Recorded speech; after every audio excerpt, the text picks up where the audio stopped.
Hello viewers, welcome to Shoba's kitchen. இன்றைக்கி ஷோபாஸ் கிச்சனில் நம்ம ஒரு வித்தியாசமான ஒரு ரெசிபி பார்க்க போகிறோம். இந்த ரெசிபிக்கு பேர் க்ரீமி பொட்டேட்டோ. இதுக்கு வேணுங்கிற இன்க்ரீடியன்ஸ் லிஸ்ட்டை ஒரு ஃபுல் லிஸ்ட்டை எடுத்து ஸ்க்ரீனில் உங்களுக்காக போட்டிருக்கேன். லிங்க் டிஸ்கிரிப்ஷன்லையும் ஃபுல் டீட்டெயில்ஸ் கொடுத்துருக்கேன். இதை எப்படி பண்ணுறது வாங்க போய் ஷோபா கிட்ட தெரிஞ்சுக்கலாம். 3 உருளைக்கிழங்கு மீடியம் சைஸ் எடுத்திருக்கேன். அது தோல் சீவி இந்த மாதிரி ரவுண்ட் ரவுண்டா இந்த சைஸ்ல நட்டு வச்சிருக்கேன். ஒரே ஒரு டேபிள் ஸ்பூன் எண்ணெய் எடுத்திருக்கேன். அதை இதில் விட்டுக்கிறேன். 1 இன்ச் இஞ்சி அது பொடி பொடியா நறுக்கிருக்கேன். அதை இதில் போடுறேன். 2 பச்சை மிளகாய் மீடியம் சைஸ் எடுத்திருக்கேன். அதையும் போடுறேன். கொஞ்சம் வதக்கிக்கலாம். அந்த கட் பண்ணி வச்சிருக்க உருளைக்கிழங்க இதில் போடுறேன்.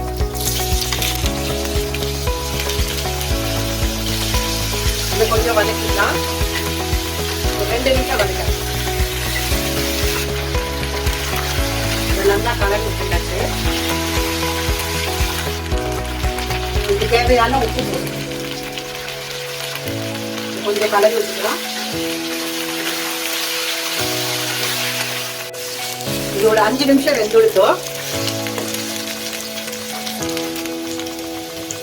அது 2 கிளாஸ் பால் எடுத்திருக்கேன். காய்ச்சின பால் அதை விடுறேன். இதுல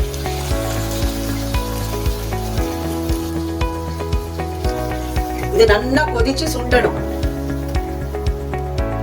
இது நல்லா கொதிச்சுடுத்து நல்லா அந்த கிரீமி இதுக்கு வந்துடுத்தோம். இது 2 டேபிள் ஸ்பூன் புதினா பொடி பொடியா நறுக்கி வச்சிருக்கேன். அதை போடுறேன். 1 டேபிள் ஸ்பூன் கசூரி மேத்தி அதையும் போடுறேன். 1 டீஸ்பூன் பெப்பர் போடுறேன். இதை நல்லா கலரி விட்டுக்கலாம்.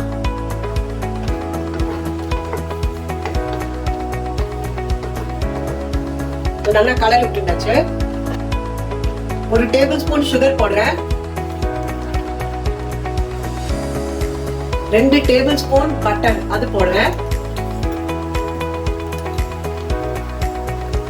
கிரீம் 2 டேபிள் ஸ்பூன் விடுறேன். இதெல்லாம் நல்லா மிக்ஸ் பண்ணிக்கலாம்.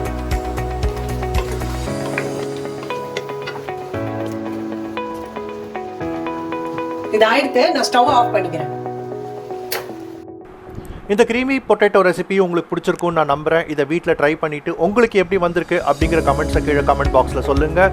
இந்த வீடியோ உங்களுக்கு பிடிச்சிருந்ததுன்னா லைக் பண்ணுங்கள், ஃப்ரெண்ட்ஸ் அண்ட் ஃபேமிலியோட ஷேர் பண்ணுங்கள். ஷோபாஸ் கிச்சனை மறக்காமல் சப்ஸ்கிரைப் பண்ணுங்கள். பக்கத்தில் இருக்கிற பெல் ஐக்கானை ப்ரெஸ் பண்ணுங்கள். நான் உங்களை திரும்பவும் ஒரு புது ரெசிபியோடு உங்களை சந்திக்கிறேன். இந்த வீடியோவை ஃபுல்லாக பார்த்ததுக்காக நன்றி.